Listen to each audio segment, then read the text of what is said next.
Kenyataan baru. Sebastian tersenyum saat dirinya berangkat dengan Ferrari hitam miliknya dan dia melihat kesenduan Nana di sana. Membuatnya ikut khawatir, takut jika istrinya mulai curiga dan menemukannya tengah sakit. Apalagi jika ayahnya tahu, Sebastian ingin anaknya kelak mendapatkan semuanya dengan berkecukupan. Tidak seperti istrinya saat kecil. Saat ini Hans yang menjemputnya, itu sudah lama sekali, mengingat Hans lebih banyak menggantikannya sehingga sibuk. Anda baik-baik saja, Tuan? Ya, tapi Nana sepertinya mulai curiga. Karena apa, Tuan? Dia melihatku dengan penuh kecurigaan. Mungkin Anda harus jujur, ucap Hans memberi saran. Yang mana membuat Sebastian malah tertawa. Jujur? Tidak, aku tidak bisa. Aku harus mendapatkan perusahaan itu, Hans. Kau paham bukan?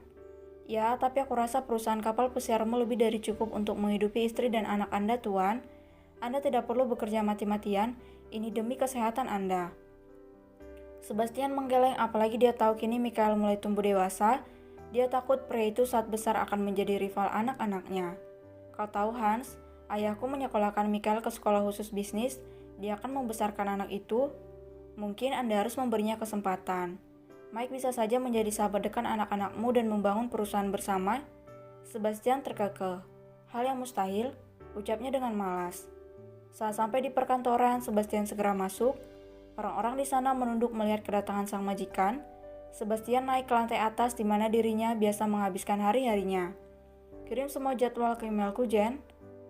Sudah saya lakukan, Tuan. Benarkah? Tanya Sebastian, dia berhenti di bangku sekretarisnya itu. Bisakah aku pulang lebih awal hari ini? Anda harus melakukan pengobatan, Tuan. Ya, tapi 1 hari saja tidak datang tidak apa-apa, bukan? Sebaiknya Anda datang. Ini demi kesehatan Anda harus memulainya lagi dari awal jika kehilangan 1 harinya.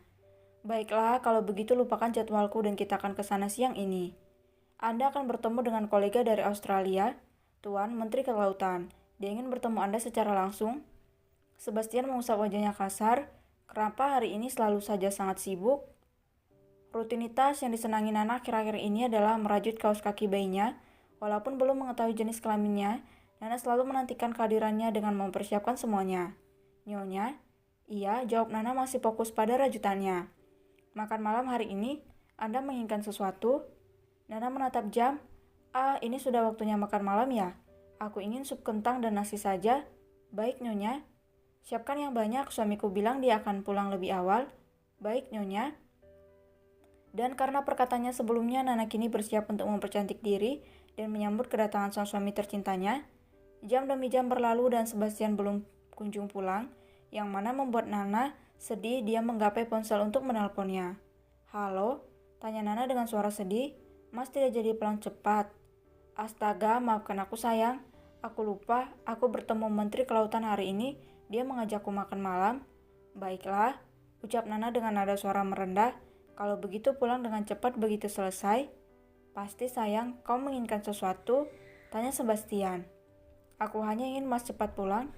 Baik sayang, tunggu sebentar lagi ya. Dan setelah menutup telepon, Epe datang. Nyonya ada tamu. Siapa? Tuan Arnold dan Tuan Mike. Mike datang? Tanya Nana antusias. Dia segera menuruni tangga. Halo Mike. Halo Lily. Ucapnya datang memeluk. Kenapa tidak menelpon akan datang, Dad? Sebastian masih belum pulang. Benarkah? Syukurlah. Daddy datang untuk meminta kalian menghadiri ulang tahun Mike. Wow, tentu kami akan datang. Bagaimana kalau makan malam bersama? Tentu, ucap Arnold.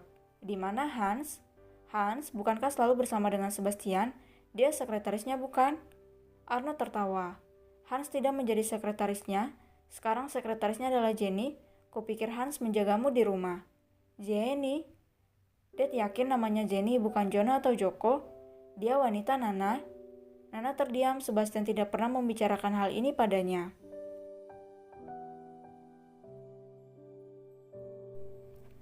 Sakit?